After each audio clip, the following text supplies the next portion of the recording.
સુરતના જહાંગીરપુરા વિસ્તારમાં આવેલા સુડાવાસમાં રહેતા લોકો માટે ઘરનું સપનું હવે ચિંતાનું કારણ બન્યું છે। વર્ષ 2024માં લોકોને ફાળવાયેલા આ આવાસો માત્ર 2 જ વર્ષમાં જર્જરિત બનવા લાગ્યા છે। રહેવાસીઓના જણાવ્યા મુજબ 2025થી જ બિલ્ડિંગના ટાઇલ્સ ઉખડવા લાગ્યા, દિવાલોના પોપડા ખરવા લાગ્યા અને અનેક જગ્યાએ તિરાડો પણ દેખાવા લાગી છે। 24 બિલ્ડિંગમાં 10,000થી વધુ લોકો વસવાટ કરે છે, પરંતુ તેઓ છેલ્લા 1 વર્ષથી જીવના જોખમે રહેતા હોવાનો આક્ષેપ કરી રહ્યા છે। સ્થાનિકો વારંવાર સુડા ભવનમાં રજૂઆતો કરી ચૂક્યા હોવા છતાં કોઈ નક્કર કાર્યવાહી નથી થઈ। રહેવાસીઓમાં ચર્ચા છે કે જો કામ ગુણવત્તાયુક્ત થયું હોય તો કરોડોના ખર્ચે બનેલા આવાસોની આ સ્થિતિ આટલી ઝડપથી ન સર્જાય। લોકો સવાલ ઉઠાવી રહ્યા છે કે ક્યાંક હલકી ગુણવત્તાની સામગ્રીનો ઉપયોગ કે ભ્રષ્ટાચાર તો જવાબદાર નથી ને।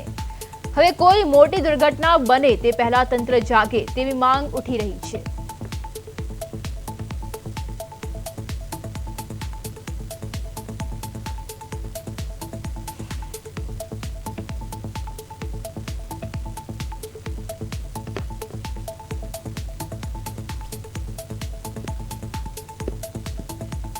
સુડા સંસ્કૃતિ વર્ણકલા જહાંગીરપુરાના રહેવાસીઓ છે।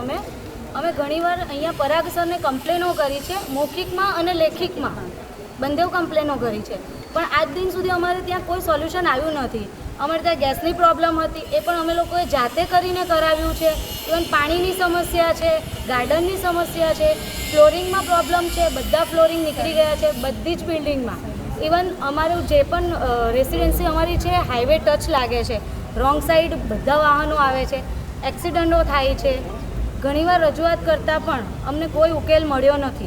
અમે અહીંયા રજૂઆત કરીએ છીએ તો અમને જેલમાં નાખી દેવાની ધમકીઓ મળે છે, તો અમારે સોલ્યુશન કોની પાસે લેવા જવું? બધા 2024માં રહેવા આવ્યા છે, કોઈકને 2024માં મળ્યા છે, કોઈકને 2025માં મળ્યા છે, બધાને અલગ અલગ એલોટમેન્ટ મળ્યા છે, મતલબ 2024થી જ એલોટ થયા છે।